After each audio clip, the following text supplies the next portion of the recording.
Oh yeah, kids and kittens, it's time for Awesome Kill Cams episode 21, and I'm your host, mr.dougan, and my god, this voice sounds really fucking annoying. Boom dia!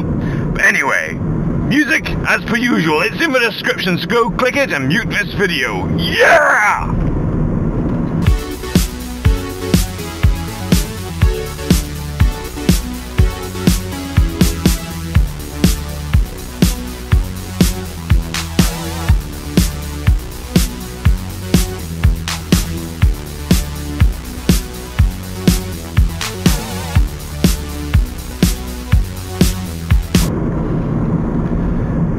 No, but seriously, it really actually does hurt my voice there. Fuck. Ow. More than likely, I'm freaking you guys out at the moment. You're thinking, hang on, Duggan's on holiday, and yet he's doing a video up on YouTube. Nope, I recorded this in advance of my holiday to Australia, and more than likely, I'm either in one of two places. I'm either in Melbourne or I'm in Sydney. I haven't quite decided where I'm actually going to post the video. Suffice to say, I actually had to upload it in advance of me departing to blip.tv, and then I just use their transfer across protocol that they have, which makes it really simple. It's how I tend to upload all my files to YouTube. Anything larger than like 100 megs, I'll send it to blip.tv because I can use an FTP protocol. Fantastic perspective from my angle. It really saves a lot of hassle of actually having to have web browsers crashing while I'm uploading to YouTube. It can take a little long for them to convert it and then transfer it over, but it's the assurance I can use an FTP access point to upload my crap. Now, and you're probably noticing something different about this video, namely the audio. You might also hear a bit of an engine sound in the background. Obviously, I've deviated from my usual setup where I, when I'm out and about and I'm walking at night and I ramble into a camera phone to record my innermost thoughts when I come to doing these ramble type kill cam videos. I'm doing it while I'm driving. So, ironically, I've recently seen Onision's Death of a Car vlogger, and I can sort of appreciate the angle of why he did it. And I can also appreciate why people do it. It's perhaps one of their few times where they are sat in a car doing nothing except just driving. So today's music is the Saturdays. In a nutshell, I've had the song stuck in my head for ages, and I figured if I can't take that shit out of my head, I'm going to put it into your head instead. Turn around, the bitch. Haha! In recent events, you probably will have seen a whole host of videos poop up on my channel quite recently in the week leading up to my departure. Obviously, I did a respond video to Redneck Superstar, did a respond video to Hutch. Hutch has now finally acknowledged my video, so I was starting to get a little bit worried for a moment, thinking that he was ignoring my perspective when it came to the whole machinima angle, but he's now clicked as being a part of the response crew. So, what else of exciting news? As I said, I'm recording this before I'm disappearing, so if I missed out on anything critical between when I recorded this and when it actually goes up, my apologies. You know, World War III might have broken up. I have no idea at the moment when I'm recording this.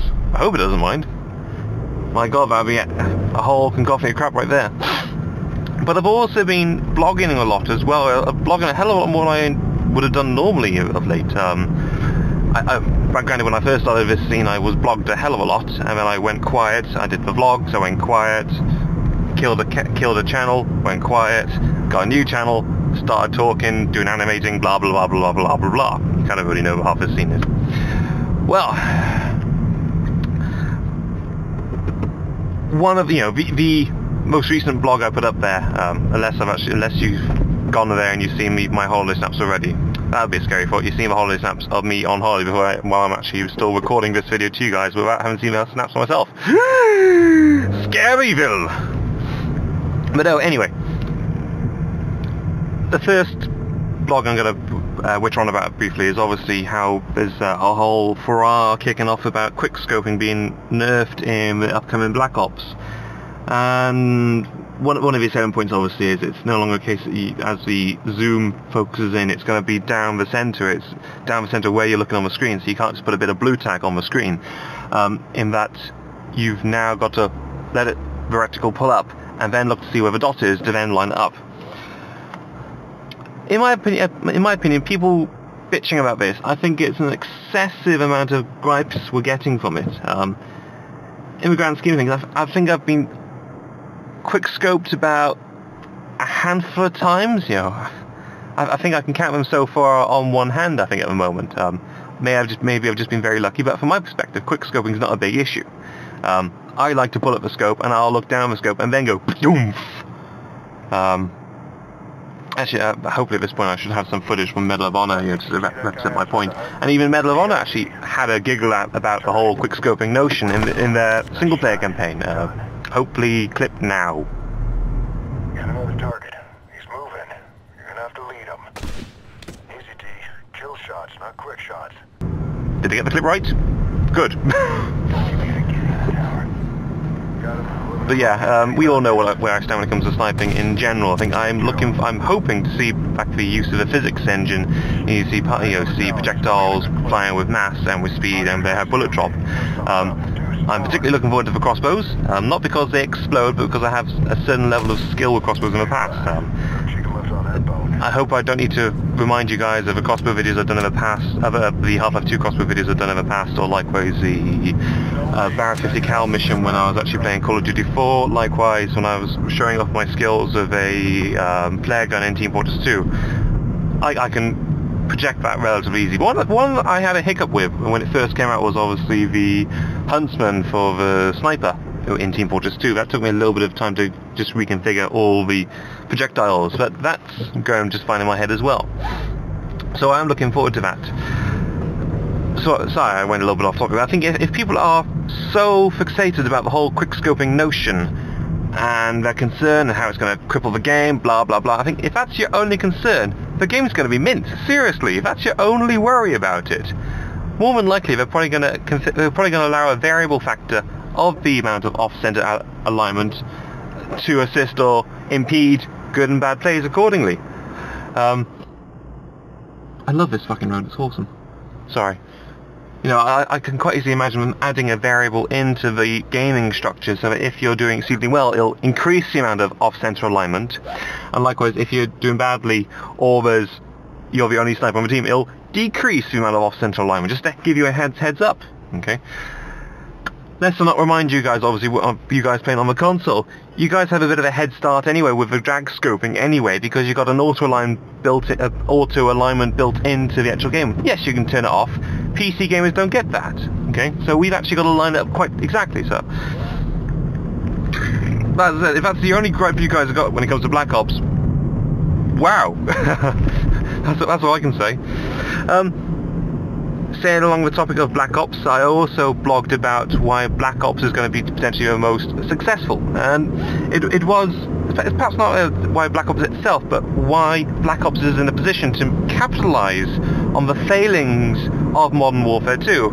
I know I've discussed this in the past about how there are limitations of Modern Warfare 2, commandos, noob dudes, blah blah blah blah blah, and likewise, in the lead up to that, like a couple of months before that, I had actually made a blog post discussing what if we paid to fix Modern Warfare 2. You know, this is before Black Ops was really coming on the scene, so to speak. It was a nice idea from my perspective, but obviously given the sheer volume of lawsuits that Infinity Ward and Activision have thrown against each other, plus all the people leaving left, right and centre, it was more profitable for Infinity Ward / Activision to just make map packs, which in my mind a competent modding studio would have done in half the time at no extra cost, versus actually trying to fix the game. You know, people who have already bought the game, so there's nothing to there's no profit in it. But as I said, that was the anger point that obviously, whilst the modding community could have done that for us, the modding capability of Modern Warfare 2 was crippled by Infinity Ward at the start of the whole game, short of using the DLL injector I've talked about in the past, which, as I said, hacked the game essentially, and I didn't want to do myself because obviously it's the risk of as I was saying. Got a little off point there. You hack the game and obviously you run the risk of being banned. So since I wanted the game to buy online, blah blah blah, I've already talked about this bit before. But I should actually try to finalise where I'm actually going with this. Internal Vigilance, whilst obviously I'm LOA from Active Duty at the moment, we are starting up a Black Ops community there. Our aims are quite simple: gaming and filming, you know, given the 30 mil that's in there.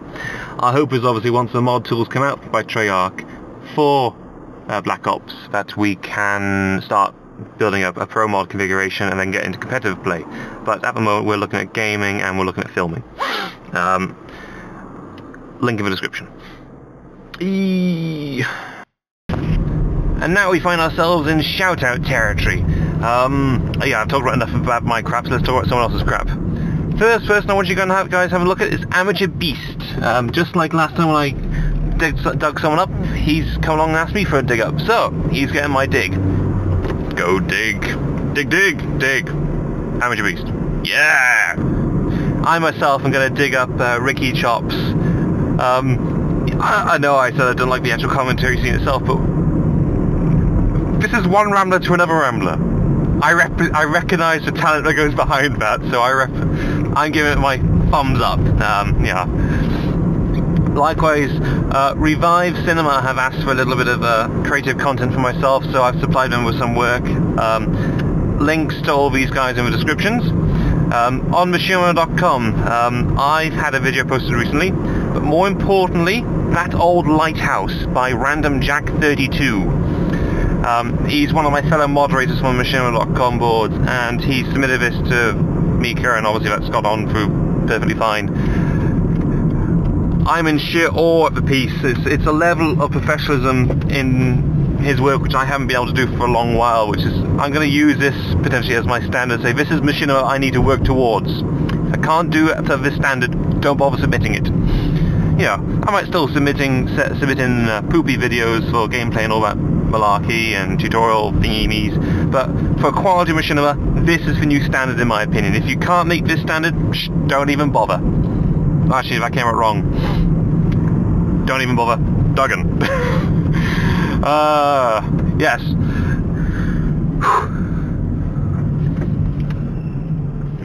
Finally, my own piece. I've submitted up a recut version of my 2006 Halloween video to Mika at machinima.com. I agree there's no new originality behind the piece itself, except obviously I just removed all the copyrighted content. Ding ding. And just put a fresh spin on how the ending, well not the ending but the credits and all that malarkey.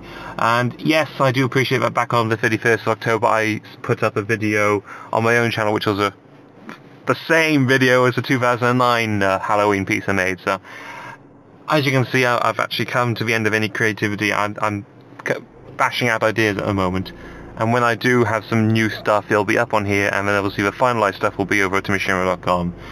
Final question to you guys. As I said right at the start, I've done a series of response videos. The interface or the design layout of how I made those two videos, which one did you like better? Did you like the interface where I responded to Redneck Superstar, or did you like the interface where I responded to Hutch? Which one was better? Drop me a line and I'll probably do a couple more of those when I get back from Australia. I'll sign off now.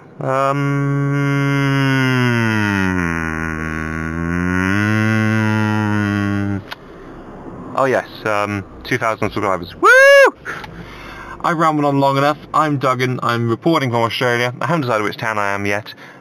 Ciao.